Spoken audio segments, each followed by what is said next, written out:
let's get started. And I'd just like to give you all a little background about our speaker today.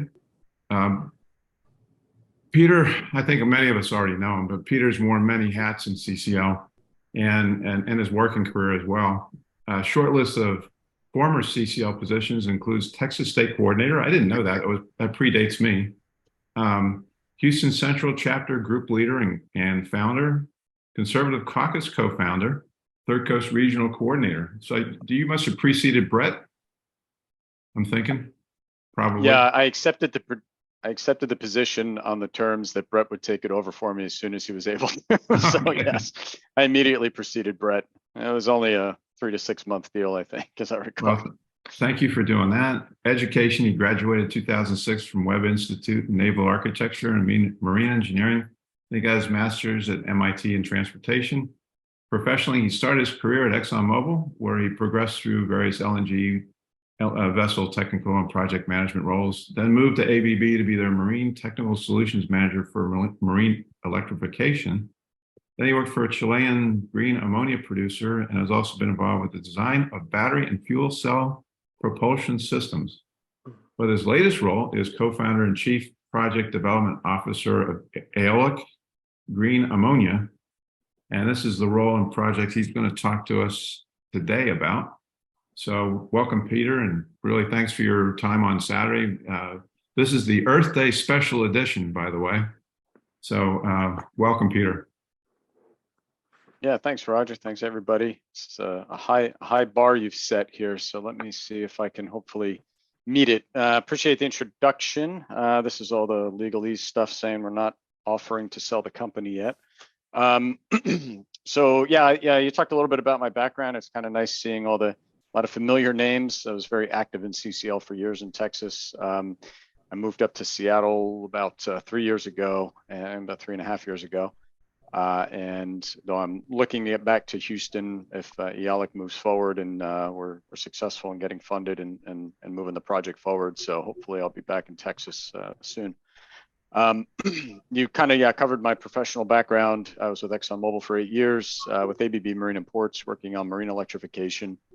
I started to turn my attention to how do you decarbonize the larger ocean-going fleet, because a lot of the work we were doing at ABB was electrifying short-distance vessels. You can electrify a ship of any size, but for actual battery electric, it really only makes sense for short-distance vessels, ferries notably. So as the industry started finally getting more serious about decarbonizing, the world started looking toward a handful of solutions, and ammonia is one of them. And my conclusion was that was the most promising, and I continue to believe that today for marine. But green ammonia also has several other applications. We'll talk about what that is, what green ammonia is, and why it's, I think, an attractive solution for the maritime industry, as well as others. So I joined up with MAE New Energy, which was actually a Houston founder, but it's a Chilean-based company developing green ammonia in Chile. I was with them for about a year, but the IRA opportunity came along, which we'll also talk about today, which created a huge incentive to produce green ammonia and green hydrogen here in the U.S. So that became an opportunity that was too good to pass up. So got Eolic started here back in August of last year, and we've been growing the team since. As my extracurriculars, I was with CCL, of course. I mean, I still consider myself a volunteer, but I'm not nearly as active as I had been for those 4 or 5 years down in Texas. And as many of you know, a big break for me was 2018 when my partner Sandy and she and I traveled the world for a better part of a year, and that was kind of between my ExxonMobil and ABB time. So I took a few years there. So what I'm hoping to talk about today is, first of all, introduce what is green ammonia, what does that mean, and what role does it play in decarbonization? What's its value proposition? Why do we need it? Where does it add value? Then that'll be the bulk of the conversation. Then at the end, I'll talk a little bit about what we're doing as a company with EGA, Eolic Green Ammonia, and the role of the IRA is having in our planning, IRA legislation. So yeah, green ammonia, what is it and why is it interesting? So we'll start with what it is. How do you produce it? So green ammonia really means nothing more than ammonia that's produced using renewable energy as the energy source to produce it. And that's really all green means. Maybe some of you have heard this whole rainbow of colors of green ammonia, blue or green hydrogen or ammonia, blue hydrogen or ammonia, gray, and so on. And each one of them means a different method of producing it. Traditionally, I mean, everything that's produced today is what we consider gray ammonia, which is just traditional from natural gas. China is the one exception that mostly uses coal. That would be referred to as black ammonia. Totally unmitigated, all of which are very carbon intensive. So this is a promising alternative for long-term production of ammonia that is low carbon, or in this case, virtually zero carbon. So how do we actually produce that from renewables? So what are your ingredients? Your ingredients, ammonia is NH3, nitrogen, hydrogen, and you need a bunch of power. So it's really power, hydrogen, and nitrogen are your three ingredients. So you start with green power generation. You need to purify water. That's how you get your hydrogen. You can either do this from a saltwater source or a freshwater source. You then electrolyze that water to produce hydrogen. That's really what you want out of it. That's about where 90% of the power of the plant goes, is to producing hydrogen. You also need nitrogen. That's a relatively easy thing to produce. There's air separation units in operation all over the world today, separate nitrogen and other, basically take air and break it down to its constituent parts. Nitrogen is the thing we're interested in, but other customers might be interested in other gases. You take that hydrogen, nitrogen in the presence of high temperature, high pressure. In a reaction chamber, you'll produce, there'll be some production of ammonia. It takes multiple passes to get 100% of the reactants to react, but you just get a certain amount every time through, and you refrigerate it. That pulls out the ammonia, otherwise referred to as ammonia synthesis or the Haber-Bosch process. Then we store it, and ships come in, and a couple times a month, the ship will come in and take the product out to the markets. So that's what green ammonia is in a nutshell. So where does green ammonia fit in the decarbonization story? Why do we need it? Why is it interesting? So, a lot of you are familiar, I'm sure, with Project Drawdown or emission mitigation, that the charts that basically show, cost per ton mitigated, all those types of studies. But if you look at most, at least energy applications, I think it can really be boiled down into a simple couple of steps. And the first step is electrify if you can. In almost every industry, if you can electrify, that's almost always the cheapest or life cycle, most energy efficient way to decarbonize something, whether it's running a heat pump instead of a gas furnace, whether it's running an EV instead of an ICE vehicle, arc furnace instead of burning natural gas for steel production. There's just so many examples where electrifying provides a lot more energy efficiency. And so if you can electrify, that's always the first decision.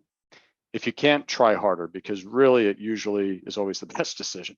If you still can't, then you have to start looking toward chemical energy storage solutions that can, for example, power some, a long distance transportation application like shipping or aviation. Or in some instances, you simply need the molecule. You need it for chemical purposes. You need ammonia, or you need hydrogen or some other derivative. But generally, if you need hydrogen, that's fine. You can produce it locally.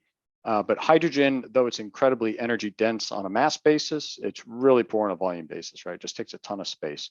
And so it's not, despite its light weight, it's not very easy to transport because it's such a high volume molecule. And so then the last step is, if you can't, if you have to produce hydrogen somewhere and send it a long distance, if you have a pipeline, that's one option. But if you don't, then you're really looking at converting it to what we call a hydrogen carrier. And there are a number of carriers being considered. Carrier basically means just taking it, putting it in some other form, whether it's liquefying into liquid hydrogen, whether it's converting it to ammonia or some other chemical, embedding it in some type of a solid storage matrix. There's all different technologies that are being talked about, but basically some way to get that hydrogen in a more sensible way to transport it. But of course, there's always a cost and an energy cost to doing that.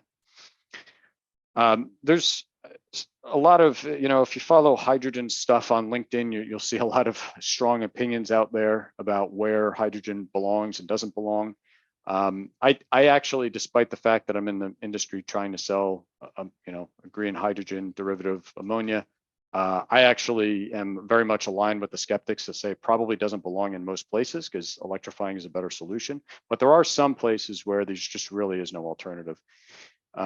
This is an interesting graphic that Lieberich Associates puts out. I think they're UK based, and Michael Lieberich is the guy behind this. This graphic has gotten kind of popular. It shows a lot of applications and where the either alternative energy solutions are either more competitive or at least as competitive. And you can see, the ones in yellow are where electrifying makes the most sense. The ones in green are the ones where he's claiming that a bio solution makes the most sense. I don't necessarily agree on all of them, however, on all the green ones. However, I will say in terms of volume, methanol is one, but putting that one aside, from an energy standpoint, shipping and long haul aviation are the biggest, I would say, quantities of all the green ones in there. And it's really shipping where I disagree that biomass is going to be a preferred solution. We can get into that later, but I think that's one where green ammonia will lead. And then, of course, the ones in red are the ones where you don't really have an alternative. You need the hydrogen because you need it as hydrogen or whatever. So there are some places where everybody acknowledges, hey, this has got to be the solution. But there are a lot of places where you could use ammonia, but it probably isn't the best solution if you have alternatives available. So, as I said a minute ago, what does ammonia really do for us? Well, fundamentally, you can think of it almost as a storage battery in the sense that, and as you see a lot of these green ammonia projects happening, what we've seen over the past 5 to, in some cases, up to 10 years, but mostly in the past 5 years, has been a deluge of announcements of big green ammonia projects in places like northern Chile, where I was working previously, Australia, Oman, Namibia, North Africa, Egypt, places where there's a lot of basically coastal desert. So tons and tons and tons of renewable energy available, but not a lot of people. So, and a way you can get the product out. So if you think about it, there's all these energy powerhouses where you have all this stranded renewable energy, but you can't do anything with it because there's nobody there. So can you export it in some form? And ammonia, now, of course, if you can create a product there too, if you can just create steel on site or something, have export it in some other form that's ready to the end customer, that's an option as well. But ammonia has become kind of the most obvious, mostly because the other ingredients, the hydrogen and the oxygen, nitrogen, are so easy to come by. You could do it anywhere. So, so basically, if you have renewable electrons and you're trying to get them from a place like Australia that has Western Australia that doesn't have a lot of people but has a lot of production capacity, and trying to get it to a place like Japan or Korea that need that energy, ammonia is basically your transportation vector to do it. So you can produce hydrogen.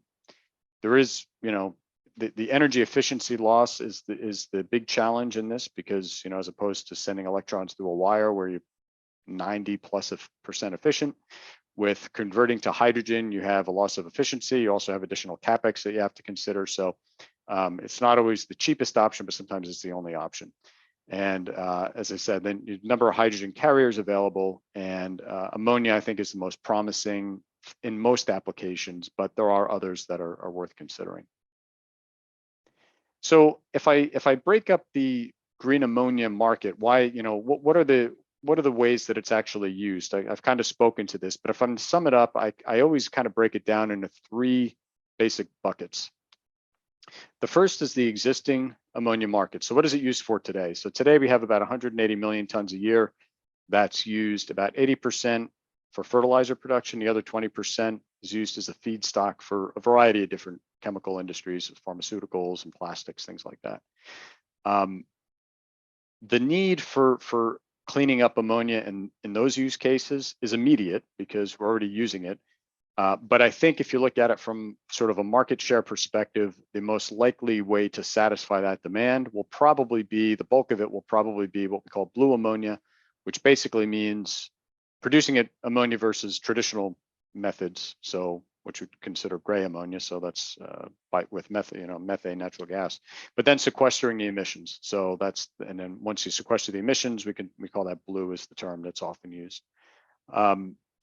If you look at the IRA legislation, there's hydrogen tax credits in there for, they don't call it green or blue, that it's just based on CO2 level, CO2 generated per unit hydrogen. But they are effectively a blue threshold and a green threshold is what it basically works out to, even though they don't call it that. So what you're starting to see now are certainly green ammonia projects like ours that are being investigated and developed, but you're also seeing a lot of blue projects with existing ammonia producers that are saying, oh, okay, well, if we can get a tax credit to sequester our emissions, we'll do that. And that's, for example, the Donaldsonville plant in Louisiana is the largest ammonia production facility in the country. That's CF Industries. I think it's actually Exxon that is buying, or well, I guess not buying, but selling the sequestration of the CO2 to CF. So CF is going to get this hydrogen, the CO2 to Exxon. Exxon's going to sequester it for a fee and capture the tax credit. So that's the existing industry. So the point is, existing use cases, that's already about 180 million ton a year market. It's largely satisfied by existing production methods. The quickest way to clean it up in a lot of areas is going to be to sequester the emissions if the right policy is there to support that. The next bucket of industry is what I'll call the emerging export industry. And this is really more, it's not so much based on use case, it's really more based on geography. And these are places in the world that share, I would say, 4 common themes. The first is that they have strong decarbonization targets. The second is that they have strong national security challenges right now with energy. The third is that they, for various different reasons, but they've effectively, for the most part, with a few notable exceptions, removed nuclear as an option for energy. And fourth, they have insufficient renewable capacity to produce domestically. So they could build out all the renewables they think could possibly be built out, and they still just won't have enough because they have too much energy demand. And so if you go through the funnel of places where that's true, Europe, Japan, and Korea are, at least today, the ones that really emerge out of that process, that are export markets for this. And their need is urgent. It's today, it's now. And this is new demand, right? This is demand that is trying to offset LNG imports with green ammonia imports. This is, or coal in the sense of Japan, where they're actually co-firing, they're already today co-firing some amount of coal with ammonia up to about 20% in the near term, and they're looking to go to 100% long term, replacing coal entirely with ammonia. So that need exists today. And then in Europe, if you look to Europe, you'll see they're taking a slightly different approach. There's not so much co-firing they're talking about, but what they're talking about is cracking. So they want to take the ammonia molecule in, crack it back to hydrogen, they release the nitrogen back. And so really they're just using it as a hydrogen carrier. They take the hydrogen and they're converting a lot of pipelines that are currently dedicated to natural gas, converting them to 100% hydrogen, and they're going to distribute that hydrogen throughout Northern Europe to power steel mills and different industries that need industrial heat and things like that. And then also some of that ammonia will just be used to offset existing ammonia for fertilizer purposes. And that's helpful there as well, because by offsetting ammonia use domestically, that means that they need less gas to produce that ammonia. So they can use that gas in more valuable ways, like producing power or heat, as they try to get off of gas in the long term. So, part of the reason that most people in the US haven't even heard of green ammonia or don't even think about it is because we don't have a need for it here. We do have a need to decarbonize the fertilizer space, but it's not becoming a national security need because we have so much renewable capacity, we have so much gas, we have some, decent amount of nuclear, we have so much renewables being built out, storage being built out. It makes no sense to consume green ammonia here for energy purposes, at least.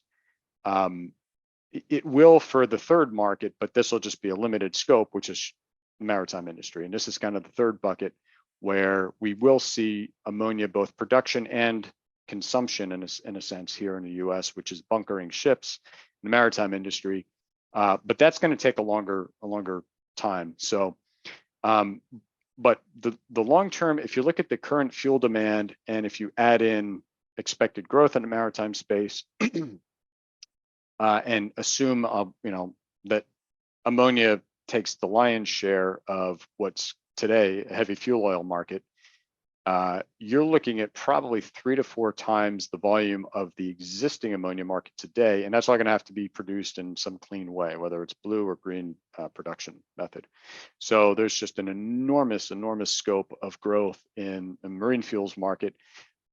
The timing of that is a little unclear, in the sense that today, based on the IMO's targets for decarbonizing the maritime space today, they're targeting a 100% net zero by 2050. And if that happened, well, not if that happened, I mean, it's out there, it's already the law, it's already the requirement. But if under that regime, you can assume a decent pickup of ammonia, probably in the late 2030s into the 2040s. There is, I'm sorry, I said that wrong. It's 50% reduction by 2050. But there is a lot of talk of 100% reduction by 2050. And I think if that happens, you're going to see a lot more earlier uptake as people need to think, you build a ship today, it could be operating in 2050, so or about to retire anyway. So ship owners are starting to think today, in the expectation that the IMO reduces that to 100% reduction. I think the uptake of ammonia may grow a lot quicker than we've been thinking about. So that's TBD, but we're seeing some positive signs there. And these graphs from, there's a lot of different industry intelligence, sources you can look at that tell you different versions of the same thing. This one's from IEA on the left. These two are from Argus, different Argus publications on the right. They all kind of, in essence, say the same thing. You've got, this in this graph here, for example, on the left, these dark blue bars are the existing use cases. The maritime piece, which is the other bucket I talked about, is this lighter blue, and then power gen and purple basically is that export market I was talking about. Similar story here, similar story here. So they're all kind of anticipating a dramatic uptake of green ammonia and blue ammonia by the 2040s, 2050s. Led mostly by marine in current expectation. So where does that leave EGA? What are we in? Who are we and what are we trying to do? So our goal is to join this emerging world of just a lot of companies that are going out there trying to do the same thing, which is become a producer of green ammonia. Up until 7 months ago, the world was focused on a lot of the places I mentioned before: Australia, Namibia, Oman, Egypt, etc. Australia is a big one. And then the IRA happened, and everybody in the world said, oh, the US, I can get an enormous tax credit thanks to the American taxpayer to subsidize my import of green ammonia and blue ammonia. And so the world has gotten a lot more interested in the US in the last 7 months. And we are trying to position ourselves to be a part of that story. And so we're looking to produce 1 million tons per annum green ammonia from a facility in Texas on the coast, with delivery starting in 2028 as our target. We'd be 100% green ammonia. We're not doing anything with natural gas, although a lot of the announcements in Texas have been for blue ammonia projects. Most of the ones this size are blue ammonia projects. There aren't too many that are green that are this size. There's one notable one, but the rest are all pretty much been blue. Our beliefs, our thesis, our goals, I won't spend a lot of time on this, but basically we see the market, we see the opportunity, we are committed to addressing climate change, as well as one of our partners, who I'll introduce on the next slide. His background's actually more on the defense side. He actually came at this from a national security perspective. He was seeing Japan's concerns. I mean, Europe, of course, is concerned about Russia. Japan and Korea are concerned with China and cutting off energy supplies. And so he was seeing the interest in green ammonia also from a national security perspective, to begin importing that from friendly, stable countries, and the US is high on that list. So that leads me to our team. And actually, there is a fourth that we're hopefully about to ink in a couple of days that will be joining the team. Also another Houston guy. He's going to bring on ammonia, deep ammonia production experience, or design, I should say, design engineering experience, and chemical process industries. But the three of us now are Dan. He's actually up in Denver, and he's our CEO. I'm leading pretty much everything having to do with development. So everything from looking at permitting to working with EPCs, doing some preliminary engineering and planning our, managing our schedule and plan. And of course, somebody that a lot of you guys folks will know, Shannon up in Dallas has joined the team. He joined a couple of months ago. He's been fantastic. He, as I say, the three ingredients you need to make green ammonia work are hydrogen, nitrogen, and a hell of a lot of power. And when I thought, who can get me a hell of a lot of power in Texas, Shannon's name bubbled up to the top of the list pretty quickly. So he was one of the first phone calls I made when I wanted to get into this space. And he's come on board full time now, and he's doing a fantastic job helping us with the power side of things. And the fourth gentleman that I was mentioning before, his name is VK, and he's going to be joining on soon. He manages a small consulting firm. It's out in the energy corridor, actually, in Houston, that does nothing but process chemistry engineering. So he's done it for 30 plus years. He's got a lot of experience there. So he'll be joining the team shortly. Fundamentally, we want to build our core competencies in two areas. In the near term, it's project development. So that's power origination. That's of course what Shannon's helping us with. Siting, we do have a site that we've identified, and it's very attractive for a lot of reasons, but power is arguably one of the top ones, that we can get that much power in one spot. Going to a utility and saying, hey, we need 1.3 gigawatts, which is what we're looking for. We need that much power. Where can we get it? There is no spot you can just get it. It's a process. They have to build out more capacity. They have to make some upgrades. So it's a matter of finding where's the least amount of cost and difficulty that it's going to take to get to that power level, and that's what Shannon has found us. Purchasing or leasing the land. We're looking to lease the land. Permitting, regulatory approvals, certifying it as green. That's one of the big challenges, is different markets have different certification standards. So the EU has kind of been in the lead on this. But if you track green certification standards for green ammonia, green hydrogen, there are literally dozens out. Depending on, so it's all going to come down to what your customer wants. The one that we do know that we absolutely need to comply with, though, is the IRS requirements for the IRA. They're doing their determinations now of what qualifies as a green molecule of hydrogen, and that is partly based on how you source your power and some other things. So that's the one that we absolutely need to make sure that we're complying with, because it's core to our thesis as an operator. But there are other certification schemes we have to think about. And then of course financing. That's where Dan brings a lot of background, and offtake agreement. Offtake is one of the key things we're looking at, because until you have a customer, you're not real. And so we're working on talking to a number of companies that are interested in the offtake and interested in the project. And then, so that's being a developer. Now you can develop a project and then flip it to a larger company to operate. That may be in our future, but our base case is actually be the operator as well. We want to produce. We want to build up a production team and have a facility operating. So obviously bringing all that oil and gas type experience and chemical experience into the space. At Exxon we had the OIMS system, similar to that, kind of building on operational excellence, and there's a lot of it in the Houston area. So we'll be certainly looking to build up once we get funded and start growing our team, hopefully, bringing in a lot of talent in the area that can help us become real credible operators and operate safely and effectively. And we have to bring in a lot of technical excellence. We're going to have a big substation to manage. We're going to have a big water treatment plant.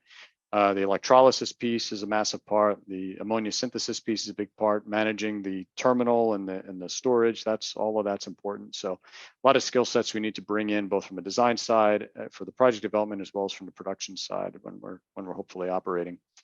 It's a multi-step process to get there. Again, most of you being in the woodlands, have been around project development. None of this is probably unfamiliar to a lot of you. Right now, we're sort of in the site select. Well, we've selected our site. Now we're securing the site, and we're in the process of confirming that power is going to be available there. Then we move into the front end engineering. So FEL 1 phase where we're going to do a number of optimization studies because there are different technologies to consider, for example, different electrolyzers that have different impacts in terms of efficiency and how much cooling water they require and cost, CapEx, all these sorts of things. So a lot of optimization work that we're going to have to do in FEL 1, which I'm envisioning is going to be about a 6 to 8 month phase. Hopefully we come out of that, and say, okay, this is how we're moving forward. We're not going to look back. We've selected the technologies that we want to move forward with. We've made those major sort of decisions that are, as of yet, still options, but not selected yet. We'll get into FEL 2, which will then be a further development, and that's where we will get into the point where we're ready to sort of bid the project out to EPCs, the engineering, procurement, and construction companies that will then take the project from there all the way to eventually build it. But the first step is to go into FEL 3, which is that's the front end engineering design phase where you really do a lot of the more detailed design.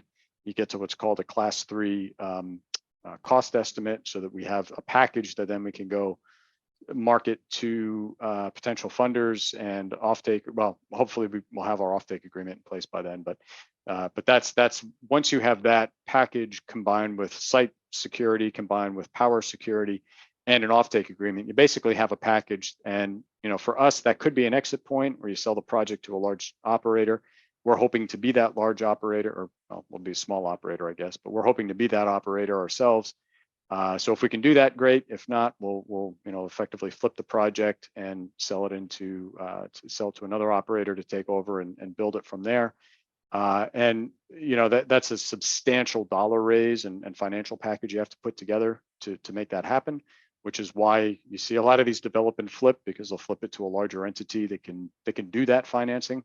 But we're hoping to do that ourselves and then go through a couple year construction phase and then be operational by 28, 29 at the latest. So, and that brings me right to the end, and I will stop there and hand it back to Roger. And thanks everybody for joining. All right, thanks, Peter. So this brings us to our Q&A portion. So what I would ask you all to do is, there's 2 ways you can do this. You can do it just by raising your hand, and then I'll call on you in order. I just ask you to keep the questions relatively short so we don't take up too much time. And then you can also put your question in chat. Bill Bray is monitoring the chat, and then so we'll get to the chat as well. But so I will start with Larry Howe to ask his question. Yeah. Hey, Peter, great. Thanks. Great presentation. Maybe 2 questions. One, with regard to the power that's needed, with wind and solar, for example, they're variable. So does the ammonia production accommodate, or work well with variable power availability? So that's one question. And then the other is more kind of with regard to transporting liquid ammonia or ammonia transport versus hydrogen transport. Is ammonia much easier to transport, which is what I assume, because that's, as a hydrogen carrier, maybe that makes it easier. But anyway, those 2 questions. Thanks. Yeah, thanks, Larry. I'll start with the second one first, just because it'll be a quicker answer. So as far as transport, yeah, I mean, the whole purpose of going to ammonia is its transportability. You can, just to give you a few points of reference, at atmospheric pressure, to liquefy ammonia to liquefy it, you're down at about -33 C. By comparison, LNG, I think, is what, negative, I'm sure one of y'all know this off the top of your head, 232, I think, C. It's incredibly cold. And liquid hydrogen is like 4 Kelvin. I mean, it's incredibly cold. Which traditionally the only liquid hydrogen that's been used, I mean, maybe in some laboratory settings, but mostly it's been for the space industry for propellant. Liquid hydrogen is notoriously challenging to manage, and so it's difficult to imagine a large transportation network emerging of doing that. So you already have a ship. So usually most of these ships, most gas carriers are actually an LPG service. So the ships, you see big LPG letters on the side, it's the exact same ships. It'll either go into ammonia service or LPG. They have similar characteristics, so it's pretty common that that's out there. So yeah, so that the main reason is for transportability for ammonia if you're going to do it as a hydrogen carrier purpose. To your other question on this is kind of an interesting one in terms of the variability factor. So one of the things that I guess I kind of knew, but became a lot more apparent to me as we started working here, is in my previous company in Chile, they're following a model. I'm going to share the screen again real quick. They're following a model that is fairly common for, here we go, for much of the emerging markets that are getting into this space. Like I say, the Australias, the Omans, northern Chile.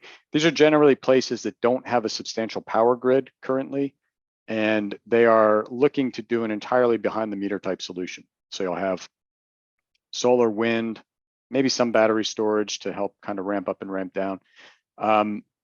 If you look at the different electrolyzer technologies, so if your green power generation is a fluctuating resource, then you need to have your plant be ready to respond to that. Now, traditional ammonia synthesis process, it's a thermal process. See, Larry Kramer on here is probably the chemical expert here, and can tell me everything that I've said wrong today. But from a chemical process perspective, you know, they're generally the processes you want to continue. You don't want to start them and stop them. It's go through thermal cycling. It's disruptive. You know, it just doesn't really work to do that either chemically or financially. So you want to keep those things moving. There are folks working on technologies that would be more dispatchable, but until those become really market ready, everybody's really just looking at conventional ammonia synthesis plants. And so what's not shown in this graphic, but would probably be right around here where it says H2, is a substantial hydrogen storage facility where you can use that hydrogen storage as your buffer to make sure that your Haber-Bosch unit continues to operate, because the energy needed for that is only about 5 to 10% of the overall demand. So you can have other ways to supply that energy as long as you have your supply of hydrogen to keep that plant going. So one option is to have a bunch of hydrogen buffer. But what that basically means is that, you know, if you only have a 30 to 50% utilization factor on your power side, it also means your electrolyzers, which are your most expensive piece of kit in the plant, are only operating with the 30 to 50% utilization rate. So it's not very CapEx efficient. Now, you know, the trade-off there is you have some in northern Chile or in Australia, you have some of the world's cheapest renewable power anywhere in the world, you know, $20 a megawatt hour. I mean, it's ridiculously cheap. So you might be able to justify that poor utilization on your electrolyzers. But you're also doing a project that's entirely behind the meter, so you have to run your own power lines and you know, but you have tons and tons of land. There's tons of desert with nothing on it. And in the case of northern Chile, you have exactly one landowner, which is the state. So you do everything with the state. If you're in Texas, along say the Texas coast, you've got thousands of landowners. You have a mature grid. You have, you know, arguably a longer, more challenging permitting process. And also, if you're going to have dedicated behind the meter facilities, you have to put up a lot of security to have a new facility built. So it didn't take too long for us to realize that we have a very different operating model. By being grid connected, we can have high utilization rates, which means we can now access the breadth of all the renewables that are all over the grid, all across the state, as well as nuclear and other clean energy resources. There's a lot of storage coming on as well, battery storage. So we're leveraging what's already there. And it does come at a higher cost though, right? So our energy cost is higher than you'd find in northern Chile, but we're almost 100% utilization rate. So that it's a totally different operating philosophy, but it also means that we have less hydrogen storage down that we need less buffer. And you know, the Haber-Bosch unit, the ammonia synthesis unit, can operate as it's mostly intended to. So that was a long answer to that question, but it's been an interesting thing to kind of think through two totally different operating philosophies to get to the same end goal. And it's really just based on where we find ourselves. Texas is just a different operating place than, you know, Western Australia. So definitely seems like having Shannon in the mix there would be a critical. great guy to help to work out those details. So thanks for the answer. Yeah. Appreciate it. Thanks, Larry. And Larry Kramer. Okay, well, I'll start with this slide. One of the things that you can mention is that 1 million farmers have been using ammonia for 100 years to fertilize their farms. And so it's very transportable and it's widely used as a fertilizer. So ammonia is around. The electrolysis is very inefficient. And so that's why it takes so much energy to run electrolysis units, is they're not very efficient. And usually where the places where you have solar, you don't have water.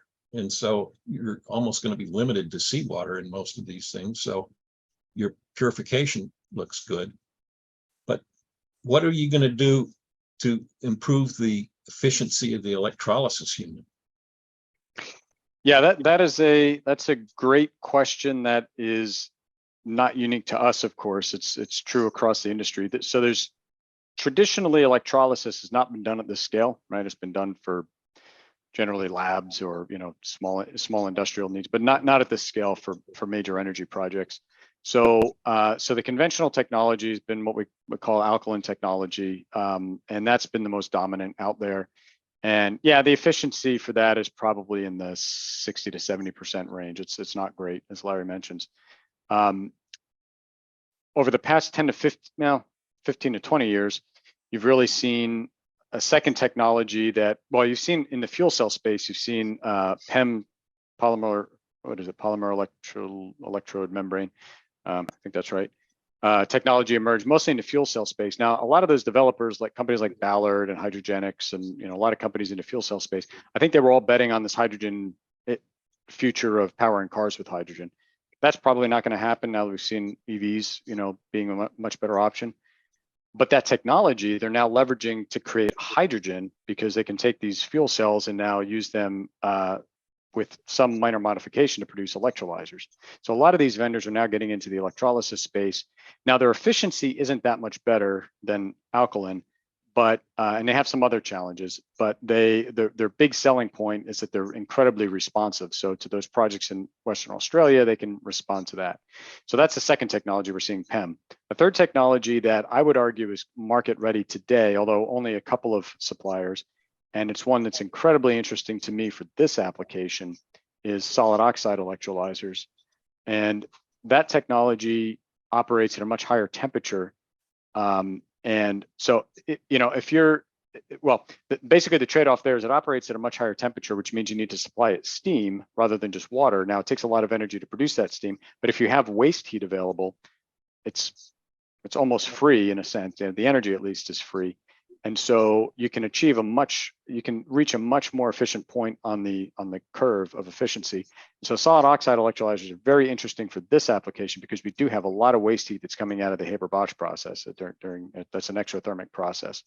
So that actually allows you to achieve a much more efficient spot. In addition to those three technologies, which I would argue are all pretty much market ready today. I mean, there's still a lot of buildup and production capacity that has to happen, but the technologies are fairly available. There are a lot of folks working in all different ideas of different tech that it goes beyond my knowledge of how they all work, but that are looking to achieve much higher efficiency. So we're in the very early days of this, and I'm hopeful that in 10, 15 years from now, when we're looking to replace our technology, with upgrade it, something a lot more efficient is out there. So yeah, it's all trade-offs. And the other thing is, the lithium-ion batteries are a much better way to store energy for daily fluctuations in your energy. But long term, this seems like a better thing. And also, you can transport it easily, but you can also keep it on site, and you can burn it when you need to and whatever. Yeah, it's higher cost, but it's dispatchable. So that's the trade-off with hydrogen. So yeah, thanks, Larry. I'll go on to the next guy. Okay, Stuart. Yeah, thanks. So, Peter, you managed to keep me awake. Low bar. And I have several questions, but I'll focus on the energy density of ammonia. And in terms of shipping fuel, ammonia can be quite caustic. How would that compare to diesel or whatever is the dominant fuel in shipping today? What kind of retrofitting would have to be done in the whole shipping fleet? And does this mean you're coming back to Texas? Last question first. Yeah, I plan to. Hopefully, once we get funded, I do plan to come back to Houston. to get our team established there. So I'm looking forward to that. Yeah, you've raised a lot of good points from a and they're meaningful in different ways. So, for example, if you look at it in the maritime space as a fuel, so first of all, the caustic issue that is arguably the not arguably, it is the biggest issue. It's the biggest issue that's holding up adoption, more widespread adoption. I think everybody in the maritime space, not everybody, but the prevailing view is, yeah, this probably is the fuel of the future. We're planning for it, but we need to get greater confidence that we've solved. We think that safety challenges are solvable, but we have to see them solved first. You know, whether it's bunkering standards, whether it's storage, you know, what are the storage technologies, doing hazards and HAZOPs to make sure that, you know, it can be handled safely. So yeah, one of the things that I failed to mention in this, but that Stuart brings up, is very important, is that the big downside to ammonia, it's very toxic and very caustic. Now, the good news is, compared to some other toxic things, you smell it immediately, so you know to get out of there. So it warns you well ahead of time to get out of the space. That's not true, for example, for methanol, but it is highly toxic. So it's you know, that's why I have that on my wall back there of the safety matrix for that, for ammonia. So yeah, that's, but then so that is an issue that needs to be managed for sure. From an energy density standpoint, you're looking at slightly less than half the energy density of heavy fuel oil. So it has more weight. And from a volumetric standpoint, I think it's like 2.5 times the volume of heavy fuel oil. And on top of that, from a ship designer perspective, the nice thing about fuel is you can stick, you know, if you have some round, you know, shape in the hull somewhere and you can't do anything about space, well, just put a tank there and put the fuel there. So it's a great way to just fill up space you're not doing anything with otherwise. You're not gonna be able to do that with ammonia. You're gonna have to put it on deck in tanks, or you're gonna have to put it in space that is secured. So it is gonna be a challenge. The volume and weight are definitely a challenge, no question about it. It's, you know, it's less attractive than heavy fuel oil from the ship owner's perspective in just about every way.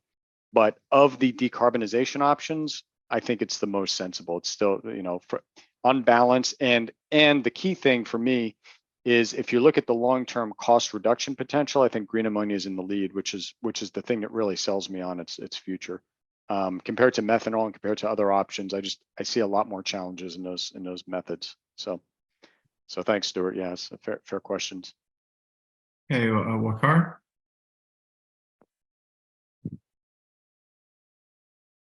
You're muted. Yeah, I just realized. Great presentation, Peter. Really appreciate it. I had a couple of questions. I think I'll ask you about the if I understand about the grid connected part. If I understand correctly, you're going to be grid connected. So obviously the grid's got a variety of power generation sources on it. Some of them are CO2 emitting, some are not.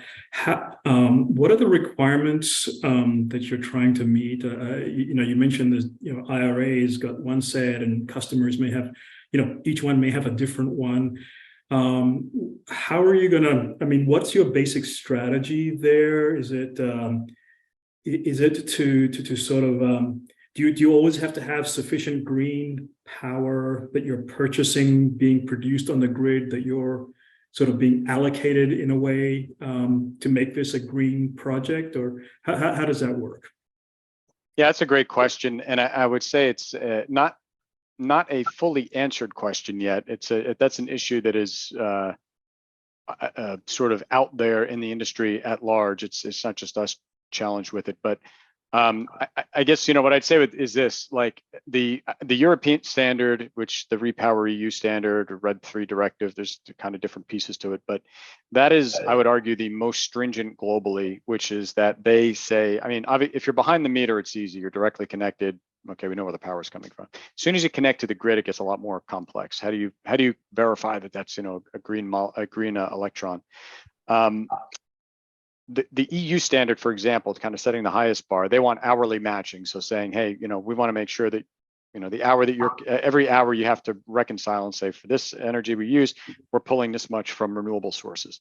That is I understand the intent and appreciate the intent, but that is a very, very high standard to meet. And I wish Shannon were on this call, because he can, as a power expert, he can speak a lot more to why he thinks that may be if I were to paraphrase, I think it's a near term, like, I understand the intent of it, and it does have some near term benefit, but it's the counter of it is that will raise costs so much that it will just squash the industry before it takes off.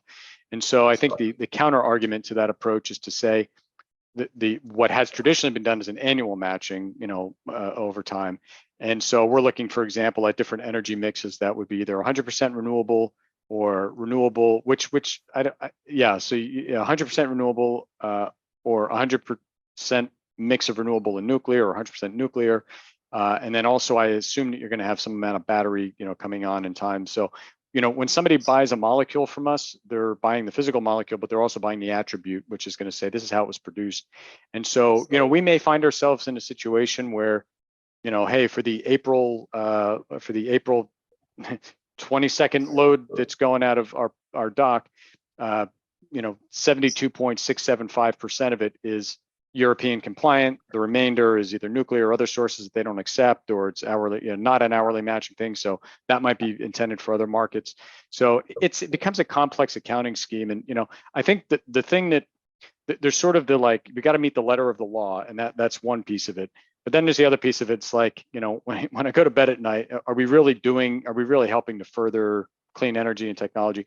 And I do think that we are. And the reason is that there definitely absolutely will be new renewables that have to come online to serve our plant. So that's without a doubt. And I also think it's important to, that's one thing. Two, the Texas grid has an enormous amount of renewables trying to get onto it right now. I think the nameplate capacity in Texas is like 70 gigawatts of power.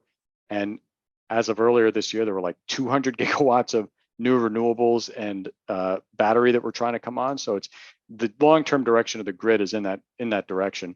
And it's kind of like, I also kind of look at it as the EV question of, well, where's your power come from? And it's like, well, maybe it's not 100% green, but we have to move these technologies in parallel and build these things up. Even if it's not the perfect solution today, let's build them both together. So, yeah, it's a complex question. I don't have a perfect answer for it. Shannon can give a better answer than I can. But I think we feel confident, and we think it's not certain, but it's likely that the IRS will go in the direction of what has traditionally been done and what has traditionally led to such a big renewable build out, which has been more of an hourly matching standard. More of an annual matching standard, not an hourly. Okay, so you think the IRA will end up with an annual matching standard? That's what you're thinking? I suspect. I mean, there is push on both sides, but I think there's going to be a strong push to. I think my guess is that it will be acceptable. Yeah, that's very. It's very, very interesting. I mean, all of the different. I mean, like I said, I have a bunch of questions I won't ask anymore, but you've got a lot of very interesting things to sort through and integrate. That's for sure. Yeah. Okay. Thanks. Our next is Bill, but one thing that we're coming up on the end of the hour, and I would just I think that the discussion is going great. So I would. Anybody that needs to leave obviously can, but we'll just keep going for a bit and see how it goes. And Bill is next. Great presentation, Peter, and great work. Good luck with it. I had two areas of questions. One was around conversion of the fleet, and Stuart sort of touched on that. Oh, yeah. The other set of questions is around the pricing and the IRA price supports and the stability, the confidence in that. So one, I hadn't heard about that the IRA was providing funding for ammonia. I know it was for CCS. And so how does the pricing for ammonia stack up to the pricing for CCS, would say blue ammonia? But the bigger question is, if the whole business case is predicated on the IRA, I mean, that was pushed through Congress with one party support. It didn't have two party support, and there's lots of grumbling and movements to roll back elements of that. So, and from a business standpoint, how are you considering that? Yeah, couple of things on your first comment, and you're right, I didn't quite address this. Stuart did mention it. I failed to address. Yeah, in terms of, let's start with the fleet build out. I think I think it's unlikely that we're going to see a lot of conversions from conventional to to ammonia. I think what you'll start to see on existing vessels, if they're trying to reach a lower point on the curve, you might have some blending of a biofuel or something like that. But what you'll start to see are new vessels being built with dual fuel, where they can switch between ammonia and conventional fuel, and that could be both a bunkering strategy, because if they're in an area they can't get ammonia bunkers, they could use heavy fuel oil.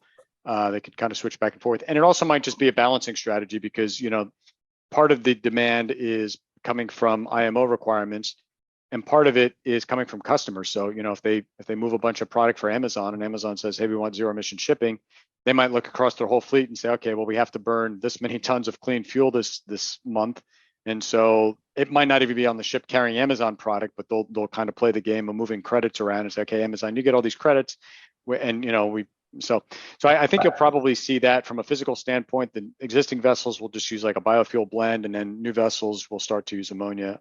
It's just too much. It's too expensive. It doesn't really make sense to convert old vessels. It's just too different.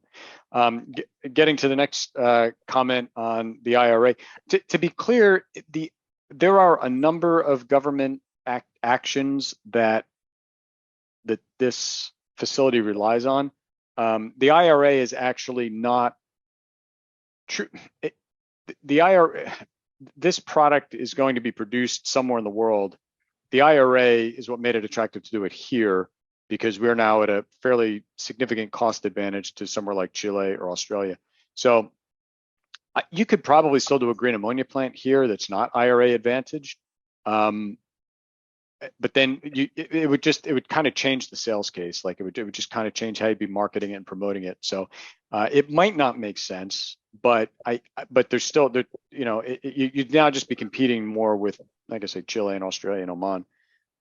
So I wouldn't say it's entirely dependent on it to exist, but we are building our case around it. So if it goes away, it would be potentially fatal, but not necessarily fatal, I guess is my point.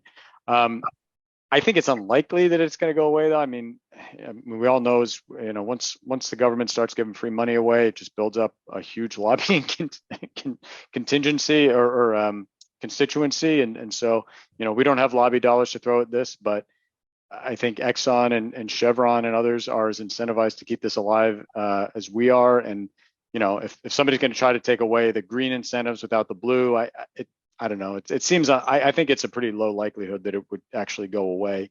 But you're right, it could be nibbled at in different places, and how it's actually implemented. That there are risks there. That's for sure. And then I think the other thing you were asking is kind of how does the cost compare? I don't actually have a great answer to that, because getting an understanding of the cost structure for. Well, let me step back. You had asked how it's structured. So the way that IRA advantages us is that there's a hydrogen production tax credit. It's not actually for ammonia; it's for hydrogen. Hydrogen, although, is the big feedstock for us, so it directly correlates. And that credit is basically predicated based on CO2 emissions. So there's kind of two levels. There's a level that equates to basically a green project, even though they don't call it that, and there's one that equates to a blue project, which is higher, and it's less of a credit, but the intent is it's sufficient to encourage that industry to happen. And you're starting to see evidence of it, that it is working, that it is causing that industry to start happening. So that's how the credit rolls through. It rolls through as a hydrogen tax credit, and as far as how the two compete, the evidence that we've seen, I don't exactly know where blue is coming in with or without the tax credit, to be honest, because I don't have a great, I mean, it's challenging enough for us to develop a cost breakdown for green, just to understand our own pricing cost model. But understanding it for blue, because we don't have that visibility, is a little challenging. But I mean, the evidence seems to be that blue is cheaper today anyway. Having said that, it depends on the markets you're looking at. For example, Germany has decided that, and most of Europe has decided they're not even considering blue. They only want green. Now, you can argue whether you agree or disagree with that, but that's the reality, and they seem pretty stuck on that. And Japan hasn't been quite, they're a little more colorblind in this, but They have been saying, well, we want some amount of green, but they haven't really set limits. So I don't know how that's going to work out. So yeah, it's not 100% clear, but there's definitely a market out there for green, even if it comes at a premium. But it's still evolving of where that market's going to be and what the premium will be. Great, thanks. Sure. I understood that we weren't going to convert individual ships. I was talking about conversion of the fleet as the whole Yeah. the whole shipping fleet. But I've got a talk that I've been given on impact of carbon pricing on the oil and gas industry, and I talk about the marine being ammonia, and that's a huge need for ammonia. So I'll send you a copy of that, and if you have any comments, I'd appreciate it. Yeah, thanks, Bill. Yeah. I'd like to say that Stuart's question might be the last. I hope, Larry, you're okay with that. Just thought we need to kind of tie this up together. So Stuart, can you go ahead? Yeah. So Peter, I appreciate that your experience is in the realm of maritime transport. But in your research, have you come across any potential silver linings for aviation? Yeah, aviation's interesting because as you approach, as you kind of look at transportation fuels, I always, when I think about shipping, I've kind of come up with this over the years, like I kind of think about 5 different things you got to think about. The first is obviously cost. Like, so if you think about how do I decarbonize this form of transportation, like what are my fuel options? First is cost. What is the current cost and likelihood of future cost reduction? 2 is space. 3 is weight, right? You have space and weight on board.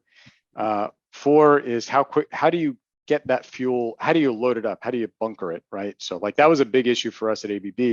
You can electrify a ferry.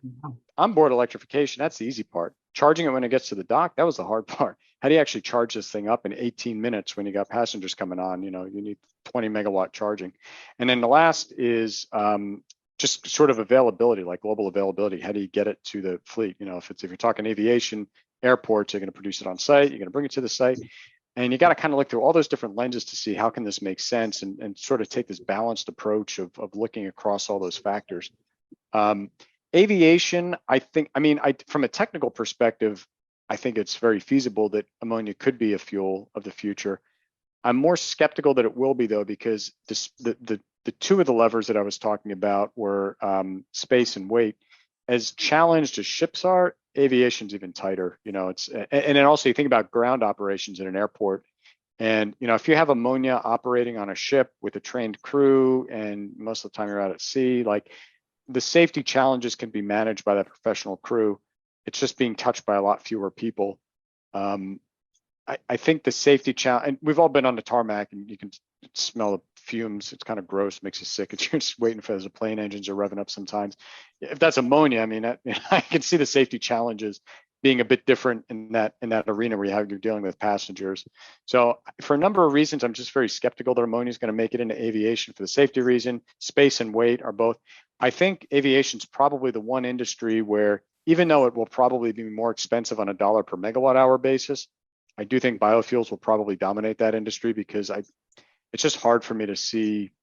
There's just no other fuel that packs the same energy density that, so that's why I see most of the airlines looking at SAF, sustainable aviation fuel. Now, how you define that, I think that's still up for discussion, and what's actually sustainable. There's a debate to be had on that, but yeah, I'm skeptical we're going to see a lot of movement away from fuel.